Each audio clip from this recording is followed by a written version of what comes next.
गणानां त्वा गणपतिगुं हवामहे कविं कवीनामुपमश्रवस्तमम् ज्येष्ठराजं ब्रह्मणां ब्रह्मणस्पत आनशृण्वन्नोतिभिश्चेदसादनम् प्रणो देवी सरस्वती वाजेभिर्वाजिनीवती धीनामवित्र्यवदो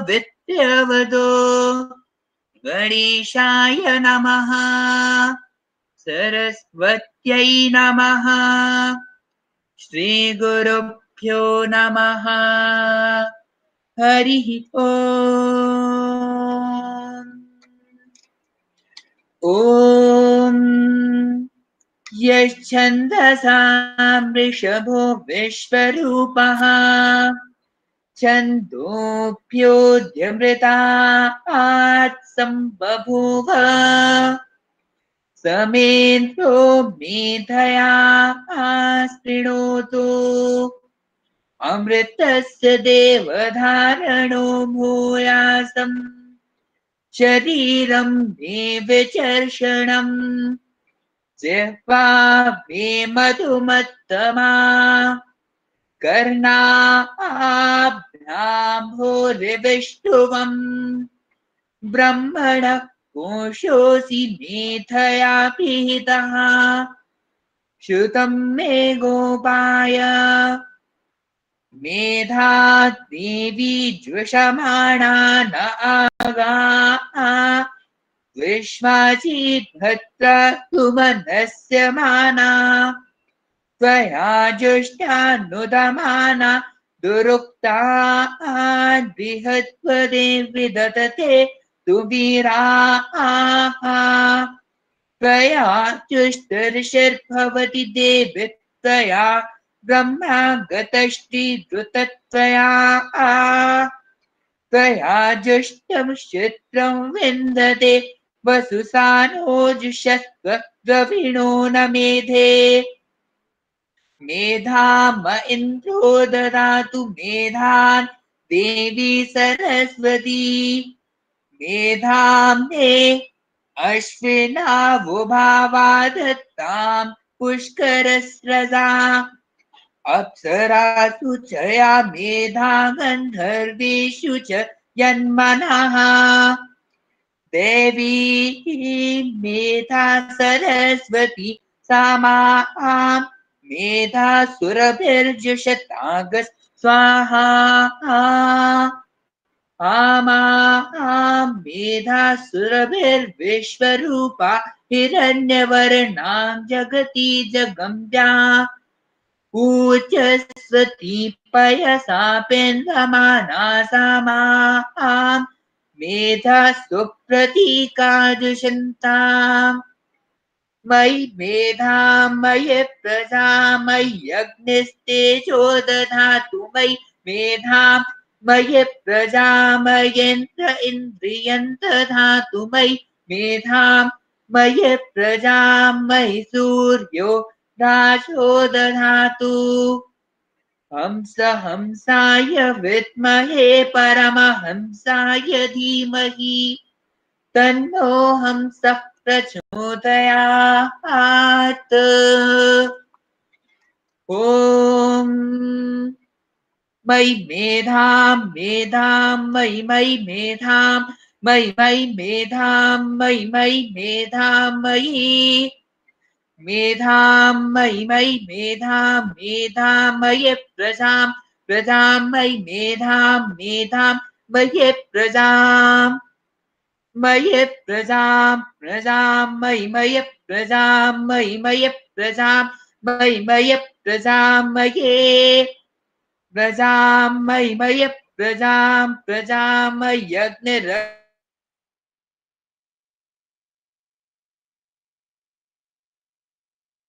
प्रजां मयि अग्निरग्निर्मयि मयि अग्निस्तेजस्तेजोऽग्निर्मयि मयि अग्निस्तेजः अग्निस्तेजस्तेजो अग्निरग्निस्तेजो दधातु दधातु तेजो अग्निरग्निस्तेजो दधातु तेजो दधातु दधातु तेजस्तेजो दधातु मयि मयि दधातु तेजस्तेजो दधातु मयि दधातु मयि मयि दधातु दधातु मयि मेधाम् मेधाम् मयि दधातु दधातु मयि मेधाम् मयि मेधाम् मेधाम् मयि मयि मेधाम् मयि मयि मेधाम् मयि मयि मेधाम् मयि मेधाम् मयि मयि मेधाम् मेधाम् मयि प्रजाम् प्रजाम् मयि मेधाम् मेधाम् मयि प्रजाम्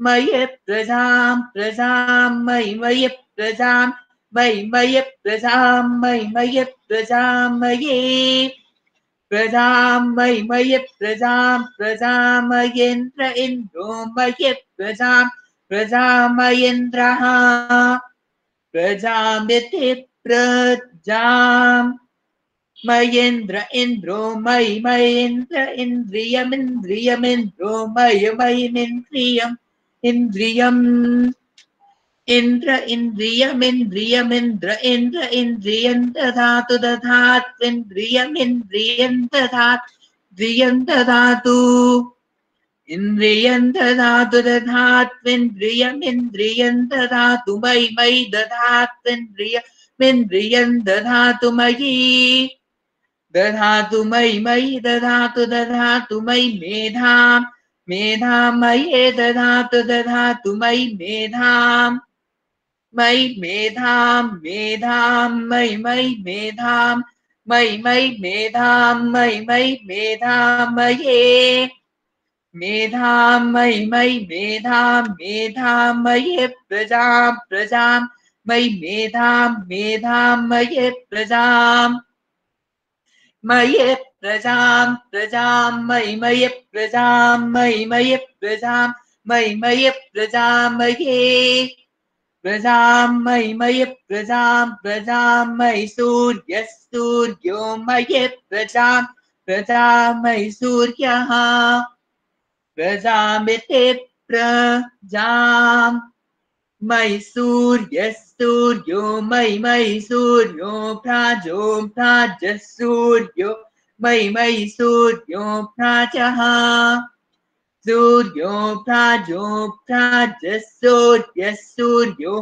प्राजो दधातु दधातु प्राजः सूर्यः सूर्यो प्राजो दधातु प्राजो दधातु दधातु प्राजो दधातु दधात्विति दधातु ॐ शान्ति शान्ति शान्तिः ॐ साईश्वराय विद्महे सत्यदेवाय धीमहि तन्नः सर्वः प्रचोदयात् ॐ साईश्वराय विद्महे सत्यदेवाय धीमहि तन्नः सर्वः प्रचोदयात् ॐ साईश्वराय विद्महे सत्यदेवाय धीमहि तन्नः सर्वः प्रचोदयात् ॐ यद्यक्षरपदभ्रष्टं मात्राहीनं तु यद् भवेत् तत्सर्वं क्षम्यतां देव नारायण नमोऽस्तु ते विसर्गबिन्दुमात्राणि पदपादाक्षराणि च न्यूनानि चातिरिक्तानि क्षमस्व साईश्वर अपराधसहस्राणि क्रियन्ते हर्निशं मया दासोऽयमति मां मत्वा क्षमस्व साईश्वर अन्यथा शरणं नास्ति त्वमेव शरणं मम तस्मात् कारुण्यभावेन रक्ष रक्ष साईश्वर हरिः ॐ तत्सत् श्री साईश्वरार्पणमस्तु स्वस्तिः प्रजाभ्यः परिपालयन्ताम् न्याय्येन मार्गेण महे महिषाः गो ब्राह्मणेभ्यः शुभमस्तु नित्यम् समस्तलोकाः सुखिनो भवन्तु समस्तलोकाः सुखिनो भवन्तु समस्तलोकाः सुखिनो भवन्तु ॐ शान्ति शान्ति शान्तिः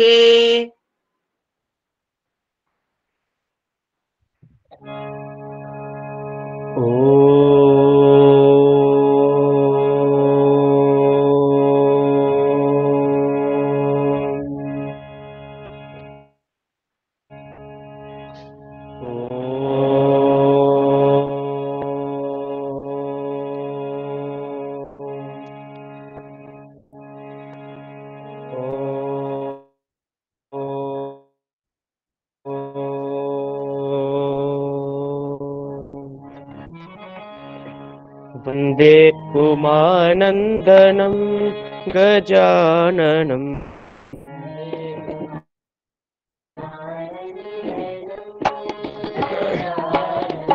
वन्दे उमानन्दनं गजाननं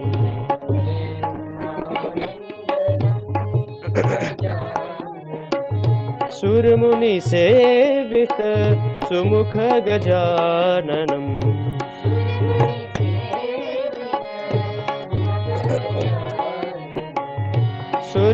सुरमुनिसेवित सुमुख गजाननम्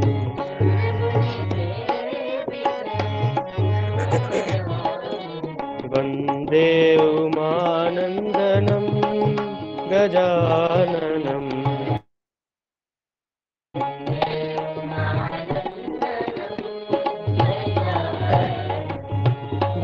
विद्यादायक बुद्धिप्रदायक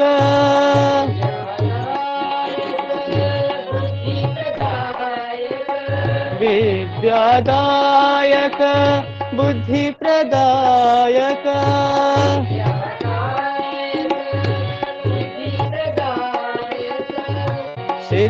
सिद्धिविनायक पाहि गजाननम्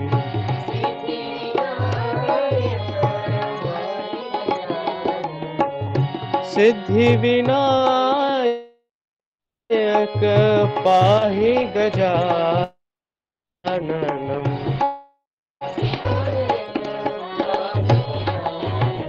वन्दे उमानन्दनं गजाननम्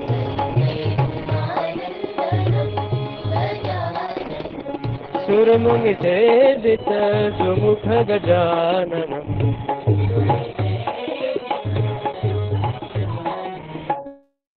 वन्दे उमानन्दनं गजाननम्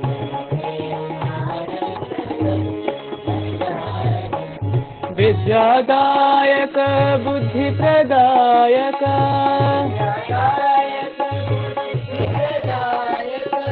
सिद्धिविनायक पाहि गजाननम्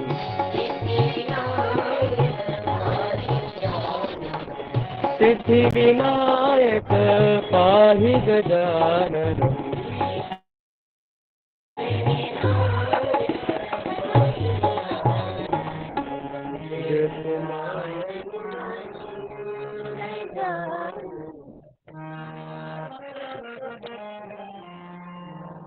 गुरु बाबा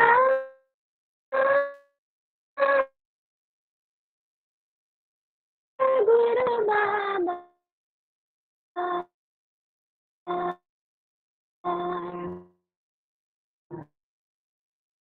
गुरु बाबा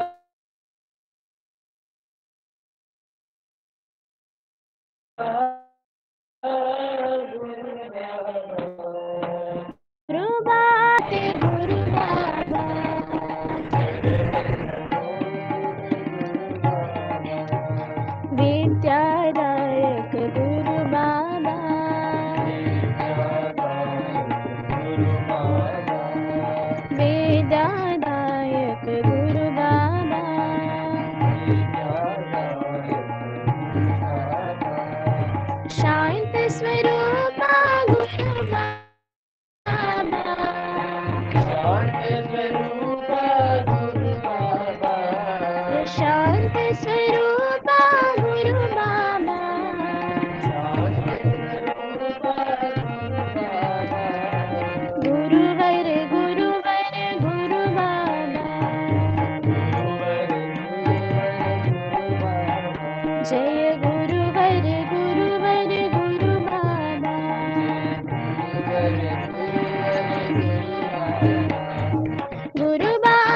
शांत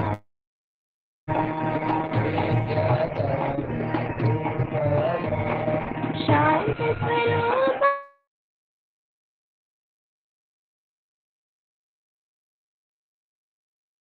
गुरु बाबा गुरुवर गुरुवर गुरु बाबा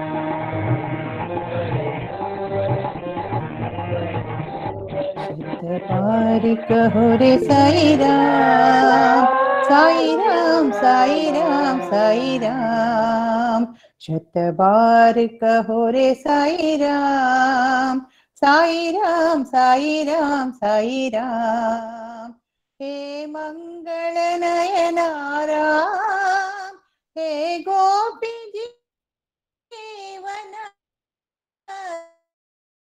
श्याम।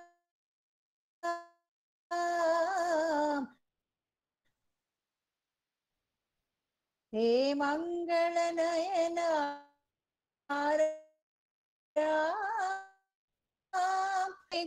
हे शिरडी के भगवान हे प्रशांति निलया राम। शतकोटि नमन साई राम शतकोटि नमन साई राम साई राम साई राम साई राम साई राम साई राम साई राम। शतबार कहो रे साई राम साई राम साई राम साई राम। हे मंगल नयना राम हे गोपी जीवन श्याम हे शिरडी के भगवान हे प्रशांति निलया राम। शतकोटि नमन साई राम साई राम साई राम साई राम साई राम साई राम साई राम। शतबार कहो रे साई राम साई राम साई राम साई राम। कृष्ण कन्हैया कृष्ण कन्हैया कृष्ण कन्हैया कृष्ण कन्हैया नटवर नंद कुमार कन्हैया नटवर नंद कुमार कन्हैया कृष्ण कन्हैया। वृंदावन की बंसिया धरिया वृंदावन की बंसी अधरिया राधा मनोहर रास रचैया राधा मनोहर रास रचैया गिरिधर नागर श्याम कन्हैया गिरिधर नागर श्याम कन्हैया श्री मधुसूदन साई कन्हैया श्री मधुसूदन साई कन्हैया। कृष्ण कन्हैया कृष्ण कन्हैया नटवर नंद कुमार कन्हैया नटवर नंद कुमार कन्हैया। वृंदावन की बंसी अधरिया वृंदावन की बंसी अधरिया राधा मनोहर रास रचैया राधा मनोहर रास रचैया गिरिधर नागर श्याम कन्हैया गिरिधर नागर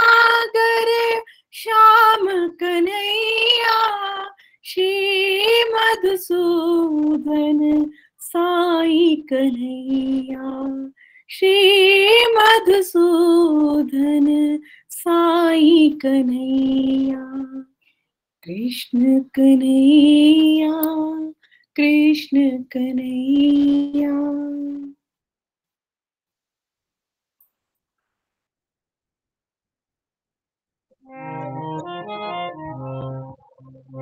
कल्याण रामा आनंद रामा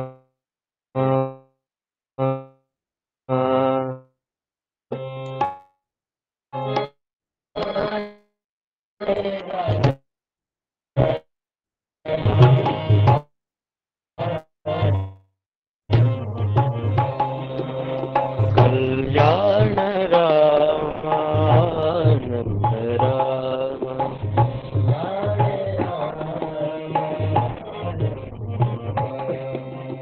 रामा श्री रामा जय रामा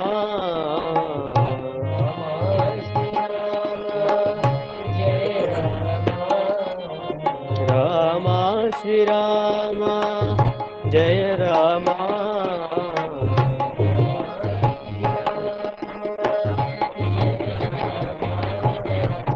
कल्याण रामा आनंद रामा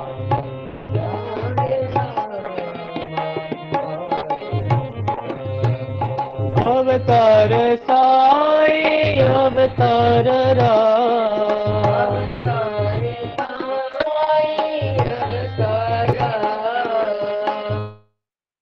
अवतार साई अवतार राम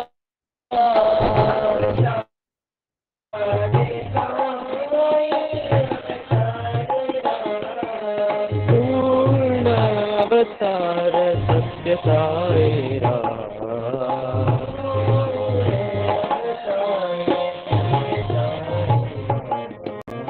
पूर्ण अवतार सत्य साई राम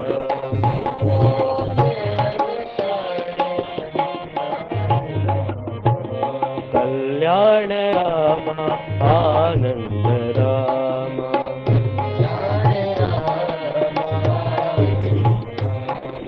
रामा जय रामा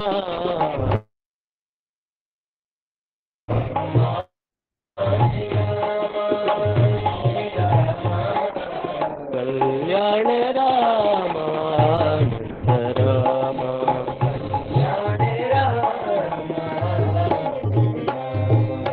अवतार साई अवतार राम पूर्ण अवतार सत्य साई राम पूर्ण अवतार सत्य साई राम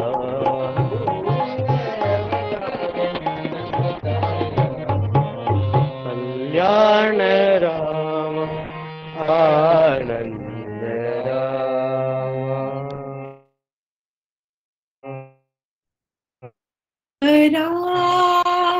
जागो जागो शंकरा जागो शंकरा जागो जागो जागो शंकरा जागो जागो जागो शंकरा जागो जागो साईश्वरा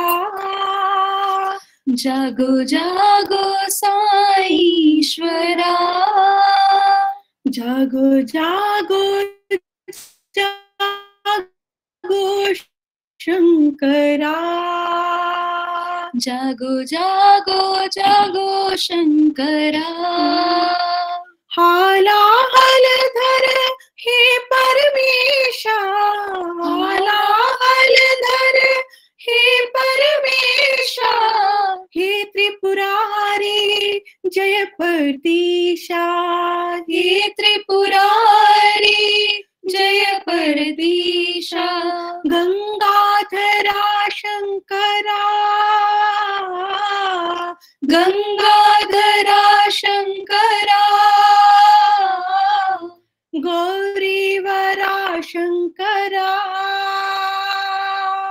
गौरी वरा शंकरा, हर गंगाधरा शंकरा, हर गंगाधरा शंकरा, साईश्वरा शंकरा, सत्य साईश्वरा शंकरा, सत्य साईश्वरा शंकरा, सत्य साईश्वरा शंकरा, जागो जागो जागो शंकरा, जागो जागो जागो शंकरा, जागो जागो साईश्वरा, जागो जागो साईश्वरा, जागो जागो जागो शंकरा, जागो जागो जागो शंकरा, हालाहल धर हे परमेशा, हालाहल धर हे परमेशा, हे त्रिपुरारी जय परदीशा, हे त्रिपुरारी जय परदीशा, गंगाधरा शंकरा, गंगाधरा शंकरा, गौरी वरा शंकरा, गौरी वरा शंकरा, हर गंगाधरा शंकरा, हर गंगाधरा शंकरा, साईश्वरा शंकरा, सत्य साईश्वरा शंकरा, सत्य साईश्वरा शंकरा, सत्य साईश्वरा शंकरा, जागो जागो जागो शंकरा। हरे साई साई साई हरे हरे, हरे साई साई साई हरे हरे, हरे बाबा बाल बाबा हरे हरे, हरे बाबा बाल बाबा हरे हरे, हरे साई साई साई हरे हरे, अच्युतं केशवं रामनारायणम्, अच्युतं केशवं रामनारायणं, कृष्णदामोदरं वासुदेवं भजे, कृष्णदामोदरं वासुदेवं भजे, श्रीधरं माधवं गोपिकावल्लभं, श्रीधरं माधवं गोपिकावल्लभं, सद्गुरुनायकं साईरामं भजे, सद्गुरुनायकं साईरामं भजे, हरे साई साई साई हरे हरे, हरे बाबा बाल बाबा हरे हरे, हरे साई साई साई हरे हरे, अच्युतं केशवं रामनारायणं, कृष्णदामोदरं वासुदेवं भजे, श्रीधरं माधवं गोपिकावल्लभं, सद्गुरुनायकं साईरामं भजे, सद्गुरुनायकं साईरामं भजे, हरे साई साई साई हरे हरे।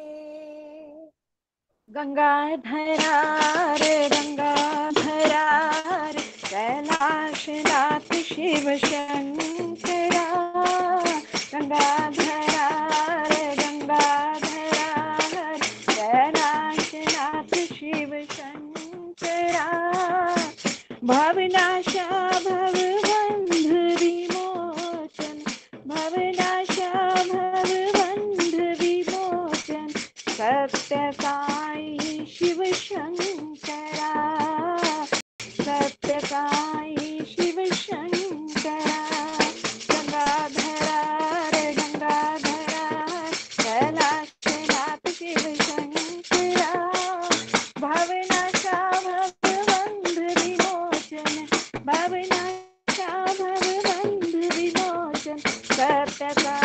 शिव शंकरा सत्य साई शिव शंकरा गंगाधरा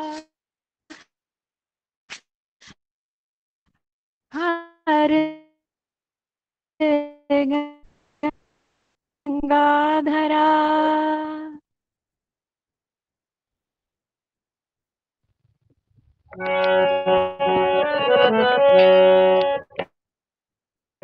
साई हमारा हम साई के ऐसा प्रेम हमारा साई हमारा हम साई के ऐसा प्रेम हमारा साई हमारा हम साई के ऐसा प्रेम हमारा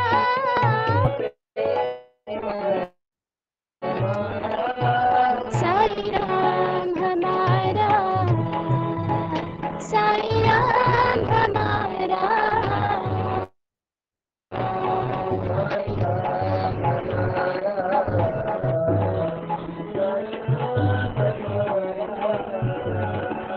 साई राम हमारा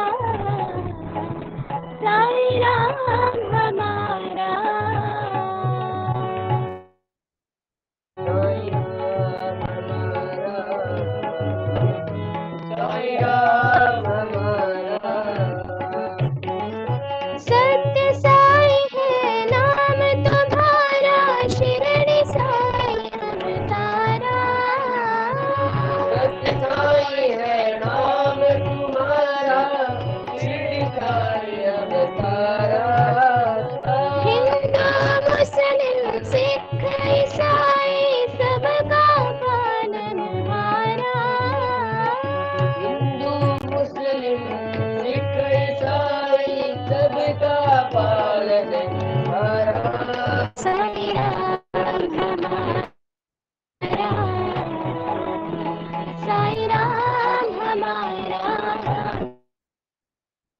साई राम हमारा साई राम हमारा साई राम हमारा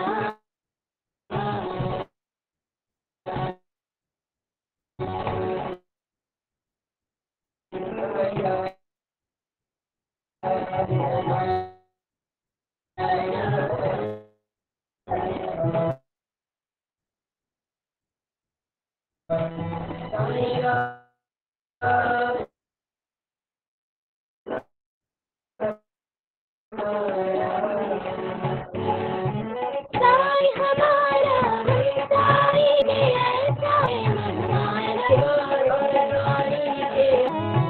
साई राम हमारा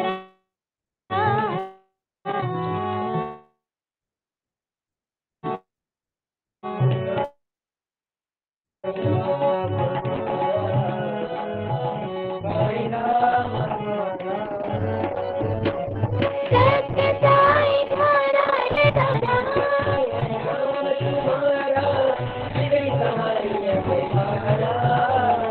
हिंदू मुस्लिम सिख ईसाई सबका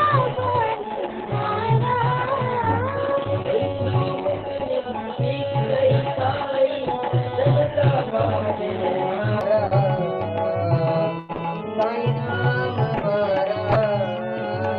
साई राम हमारा साई राम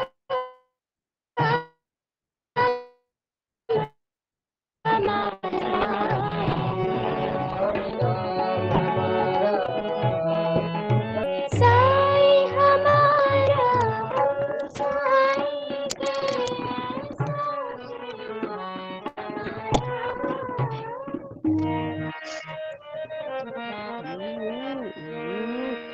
राम लक्ष्मण जान की जय बोलो हनुमान की।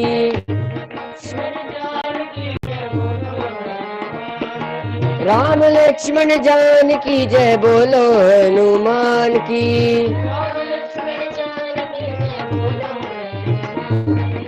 राम लक्ष्मण जान की जय बोलो हनुमान की।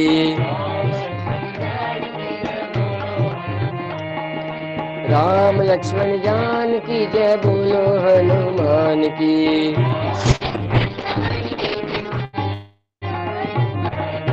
राम लक्ष्मण जान की जय बोलो हनुमान की।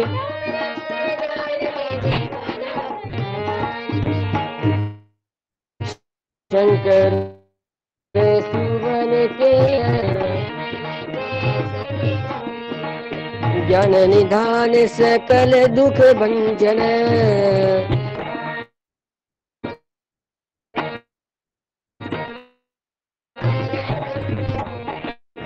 राम की जान की जय बोलो हनुमान की। सिया राम की जान की जय बोलो हनुमान की। राम लक्ष्मण जान की जय बोलो हनुमान की। राम लक्ष्मण जान की जय बोलो हनुमान की। राम लक्ष्मण जान की जय बोलो हनुमान की।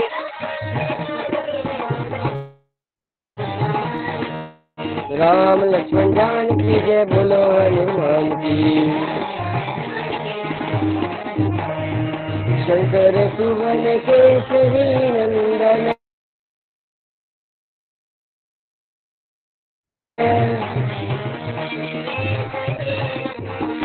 ज्ञान निधान सकल दुख भंजन। सिया राम की आन की जय बोलो हनुमान की। राम जान की जय बोलो हनुमान की। राम लक्ष्मण जान की जय बोलो हनुमान की। राम लक्ष्मण जान की जय बोलो हनुमान।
अमृतम गमय।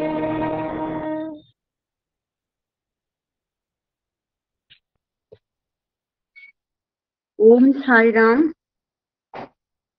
भगवान बाबा के पावन चरणों में कोटि कोटि प्रणाम एवं आप सबके हृदयवासी श्री भगवान के चरणों में हमारा नित्य निरंतर नमन। अमृत वर्षा 1990 और विषय है इंद्रिय निग्रह। इस संदर्भ में लास्ट वीक जो पढ़ा, स्वामी ने जिस विषय को स्पष्ट किया वो था ज्ञानेंद्रियों का सदुपयोग करना। कैसे करना है?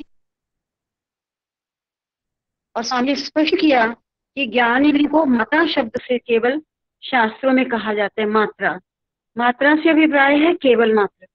ये जो आंख है वो केवल देख सकती है, वो सुनने का काम नहीं कर सकती, इत्यादि इत्यादि प्रकार से स्वामी ने समझाया। और इसके बाद मन और ज्ञानेंद्रियों, इस विषय को समझाया कि ये जो मन नाम की कोई फैकल्टी है, जो फैकल्टी है इसकी 5 ज्ञानेंद्रियां, 5 कर्मेंद्रियां इसके अधीन है। स्वामी ने लौकिक उदाहरण देकर समझाया। एक ऐसे व्यक्ति से, सांसारिक व्यक्ति से तुलना की कि जिसकी 1 से अधिक पत्नियां होती हैं, तो उसका वो कैसी कैसी परेशानियों में से गुजरता है। स्वामी ने राजा उत्तानपाद का उदाहरण दिया, राजा दशरथ का उदाहरण दिया। लेकिन ऐसे का क्या कि जिसकी 1 2 नहीं 10 पत्नियां हों, और वो मन, और इसीलिए मन हमेशा चंचल बना रहता है। ये 5 ज्ञान इंद्रियां उसको भिन्न भिन्न तरह तरह के विषयों की तरफ भगाती रहती हैं। और इसी संदर्भ में स्वामी ने तुकाराम और उनकी पत्नी का उदाहरण दिया कि सभी परिस्थितियां कैसी भी थीं, तुकाराम की पत्नी बहुत असहिष्णु थी, बहुत गुस्सैल भी थी, लेकिन संत तुकाराम हमेशा सहनशील होकर शांति बनाए रखते थे, अपने मन पर काबू रखते थे। और आज इसी संदर्भ में संत कबीर की पत्नी का आदर्श रूप में भगवान ने वर्णन किया है कि संत तुकाराम से बिल्कुल भिन्न परिस्थिति से संत कबीरदास गुजरे। उनकी पत्नी स्वयं भी अच्छी भक्त एवं पतिव्रता नारी थी। अपने की सेवा करना वे परम कर्तव्य समझती थी तथा उनकी आज्ञाकारिणी थी। एक दिन कबीर सदा की भांति राम नाम गुनगुनाते हुए करघे पर कपड़ा बुन रहे थे। अचानक उन्होंने अपनी पत्नी को बुलाया तथा कहा कि एक धागा टूट गया है, जिसको जोड़ने के लिए वो चाहते थे कि दीपक ले आए। दोपहर का समय था, पत्नी फिर भी दीपक जलाकर ले आई। कबीर ने उनको दीपक वापस ले जाने को कहा, क्योंकि दिन के उजाले में दीपक का क्या काम। उनकी जगह पर दूसरी नारी होती तो पलट कर कहती कि क्या तुम्हारी आंखें नहीं हैं, देखते नहीं हो दिन का उजाला है, और तुमने दीपक को जलाकर लाने को कहने और फिर उसको वापस ले जाने को कहकर मेरा समय क्यों बर्बाद किया? क्या तुम सोचते हो कि मेरे पास कोई दूसरा काम करने को है ही नहीं? इत्यादि इत्यादि। लेकिन कबीर की पत्नी एकदम भिन्न स्वभाव की महिला थी। वे शिकायत का एक शब्द निकाले बिना बड़े शांत भाव से दीपक वापस ले गई।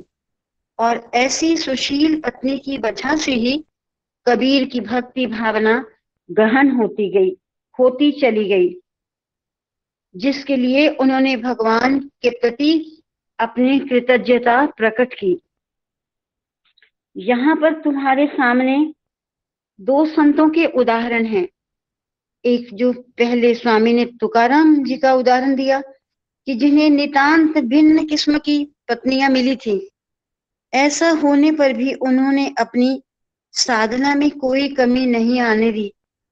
इससे साफ है कि इंद्रियों पर नियंत्रण करने में वातावरण का विशेष असर नहीं पड़ता। इस मामले में असली महान भावनाओं की पावनता, लक्ष्य के प्रति निष्ठा और भगवत मार्ग पर चलने का दृढ़ निश्चय का होता है, और इनके सामने वातावरण अधिक प्रभाव नहीं डालता। स्वामी ने हमें यही समझाने का प्रयास किया है कि अगर मन स्थिर है, चलायमान नहीं है, निश्चल है, तो बाहर के वातावरण कैसा भी हो, उसका प्रभाव हमारे ऊपर पड़ नहीं सकता और हमारी साधना में किसी प्रकार से कमी नहीं आ सकती। अब स्वामी ने एक और उदाहरण दिया है आइंस्टाइन का। हम सब जानते हैं, स्वामी ने लिखा, बताया कि तुम आइंस्टाइन का नाम तो तुमने सुना होगा। वे महान वैज्ञानिक होने के साथ ही बड़े मनीषी भी थे। एक ही व्यक्ति में ये दोनों विशेषताएं विरले ही मिलती हैं। उनकी पत्नी बड़ी खराब स्वभाव की थी और वे निरक्षर होने के साथ ही कर्कशा भी थी। बड़ी बोलने में सॉफ्ट नहीं थी, कर्कश थी वो। आइंस्टाइन सदा अन्वेषण, खोज में लगे हुए, प्रयोग और चिंतन में लीन रहा करते थे।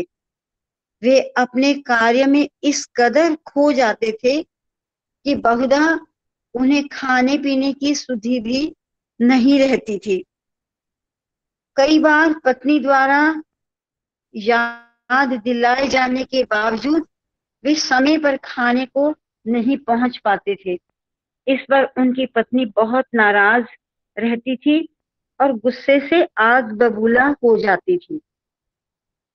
एक शाम उन्हें बड़ी भूख लग रही थी और चाहती थी कि उनके पति जल्दी खाने की मेज पर आ जाएं। इस हेतु उन्होंने सारा भोजन मेज पर लगा दिया। साथ ही ने बार बार पति को भोजन को आने को कहा, लेकिन आइंस्टाइन तो विचारों में इस कदर खोए थे कि उन्हें दीन दुनिया की कोई खबर ही नहीं थी। इसलिए वे खाने की मेज पर ना पहुंच पाए।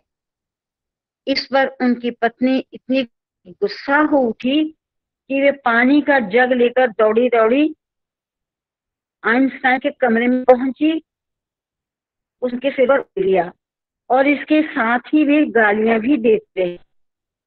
आइंस्टाइन से थे, लेकिन जरा भी परेशान ना थे। उन्होंने अपनी पत्नी की ओर मुस्कुराते हुए देखकर कहा, हर रोज बिजली की कौंध और बादलों की गड़गड़ाहट ही रहा करती थी, लेकिन आज तो मेरे सिर पर मूसलाधार वर्षा हो गई। कैसी सहनशीलता, एक उदाहरण है ये। तो ऐसी दिल जलाने वाली हालत में आइंस्टाइन की सहनशीलता, संयत व्यवहार तथा विनोद प्रियता गौर करने उनकी जो तो हाथ से उस खाली जगह उसी के सिर पर आता, ऐसी भाषा है। लेकिन आइंस्टाइन तो फिर भी बदला लेना तो दूर रहा, तो दूर विरोध तक नहीं किया। इस उच्च कोटि का था उनका इंद्रिय निग्रह। ये है इंद्रिय निग्रह शब्द का अर्थ, कि कैसे अपनी इंद्रियों पर संयम। अब एक प्राचीन उदाहरण स्वामी ने दिया कोचवान से इंद्रिय निग्रह की शिक्षा। प्राचीन काल में ऋषि मुनि इंद्रिय निग्रह को तपस्या के तुल्य समझते थे। इंद्रियों को अनुशासन में रखना है तो उनकी कार्य प्रणाली का ज्ञान बड़ा जरूरी है। यहाँ पर तुम्हें एक ईसाई पादरी के बारे में बतला दूं, जिसने घोड़ा गाड़ी के कोचवान से इंद्रिय निग्रह की बड़ी शिक्षा प्राप्त की। इत्तेफाक से पादरी साहब उसी गाड़ी से सफर कर रहे थे। पादरी ने देखा कि रेलवे क्रॉसिंग के पास आते ही कोचवान घोड़े पर जोर जोर से चाबुक की मार लगाने लगता था। पादरी ईसा मसीह की प्रेम और दया की शिक्षा में अटूट विश्वास रखते थे। उन्हें बेचारे पशु को बेरहमी से पिटते देख दया आ गई। उन्होंने देखा कि घोड़ा अच्छा खासा सरपट दौड़ता चला जा रहा है, फिर भी कोचवान उस पर चाबुक से प्रहार किए जा रहा है। उनसे रहा न गया और कोचवान से इसकी वजह पूछ ही डाली। उत्तर में कोचवान ने बतलाया कि क्रॉसिंग पर लगे पत्थरों को सफेदी से पोत दिया गया था। घोड़ा उन्हें देखकर डर के मारे चौंका करता था, लेकिन उसे चाबुक की मार से सफेद पुते पत्थरों की तुलना में अधिक डर लगता था। इस ऐसे पत्थरों को देखकर भाई पड़ते ही कोच घोड़े पर चाबुक चलाने लगा। इससे घोड़े के सामने अपेक्षाकृत बड़ा भय होता और वह सफेद पत्थरों से डरे बिना सरपट भागता चला जाता। इससे पादरी को यह शिक्षा मिली कि किसी ज्ञान इंद्रिय का ध्यान जब किसी चीज की ओर चला जाता है और उसका ध्यान उससे हटाना जरूरी समझा जाए तो उसके ध्यान में और ज्यादा आकर्षक वस्तु लाई जाए जो इच्छित भी हो। इस तरह बड़ा आकर्षण सामने आने पर ज्ञान इंद्र का ध्यान अनिश्चित वस्तु से स्वभावतः हट जाएगा। तब जाकर वह बुरी राहों पर भटकने की बजाय भले मार्ग पर बढ़ चलेगी। इंद्रियों से अभिप्राय, मान लो कोई पशु है जिसको दूसरों के खेतों से उजाड़ खाने की आदत पड़ गई है। सवाल उठता है कि उसकी इस बुरी आदत में सुधार कैसे लाया जाए। उस पशु को गौशाला में और ज्यादा स्वादिष्ट हरा चारा उसके खूंटे पर ही खाने को दिया जाए, फिर उसकी उजाड़ खाने की लत टूट जाएगी। इस भांति ज्ञान इंद्रियों को बुरी बातों से हटाकर भली बातों की ओर प्रवृत्त किया जा सकता है। ज्ञान इंद्रिय की तुलना पशु से भी की जा सकती है। पशु शब्द का अर्थ है वह प्राणी जिसकी दृष्टि बाहरी जगत की बातों में खोई रहती है, जिसकी अंतर्दृष्टि विकसित हो जाती है, उसे पशुपति या पशुओं के मालिक शिव कहते हैं। पशुपति। मनुष्य का ध्येय इंद्रियों का मालिक पशुपति बनना होना चाहिए, ना कि उनका दास पशु।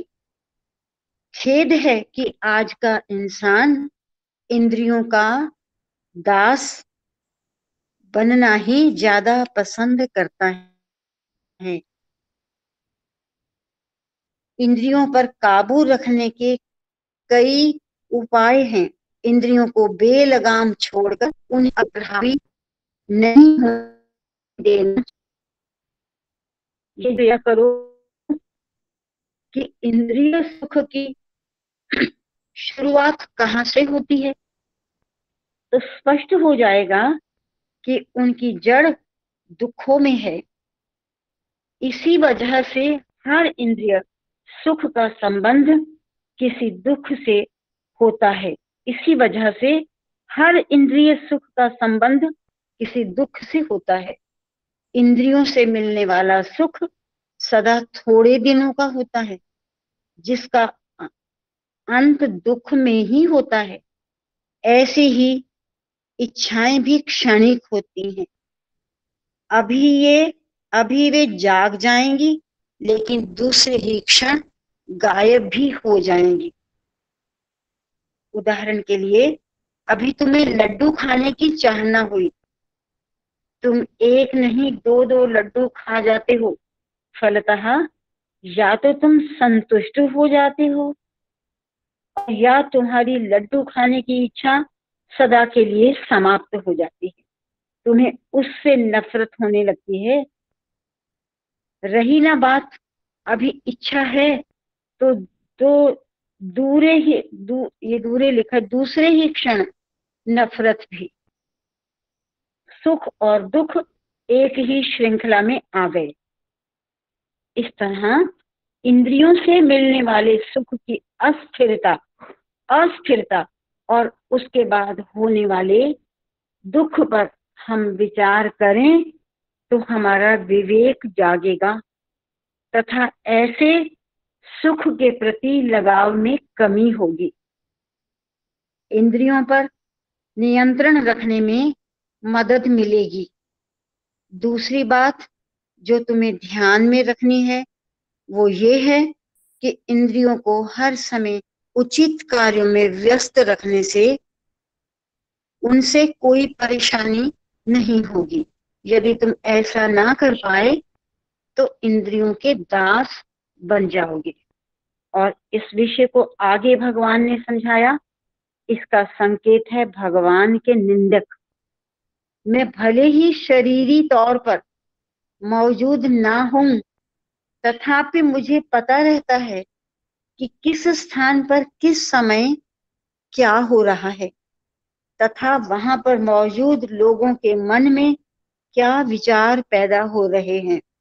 उदाहरण के लिए अनंतपुर महिला कॉलेज की प्रधानाचार्य डॉक्टर हेमलता ने तुम लोगों के सामने भक्त प्रहलाद के विषय में अति रोचक वार्ता की और बीच बीच में वे सुमधुर स्वर में तेलुगु में गीत भी गा रही थी। अपने भाषण के दौरान एक अत्यंत रोचक विचार उन्होंने रखा था कि उनके पिता हिरण्यकश्यप को भगवान विष्णु से घोर नफरत थी। उन्होंने उसका संहार किया और इस तरह उसको जीवन मुक्त कर दिया।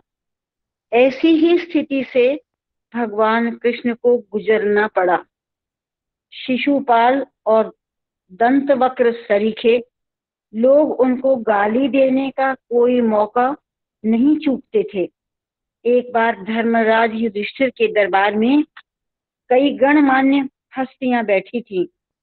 वहां पर सवाल उठा कि उनमें सबसे अधिक सम्माननीय किसको समझा जाए ताकि उसको सबसे पहले अग्रतांबूलम प्रथम पान बीड़ा भेंट किया जाए।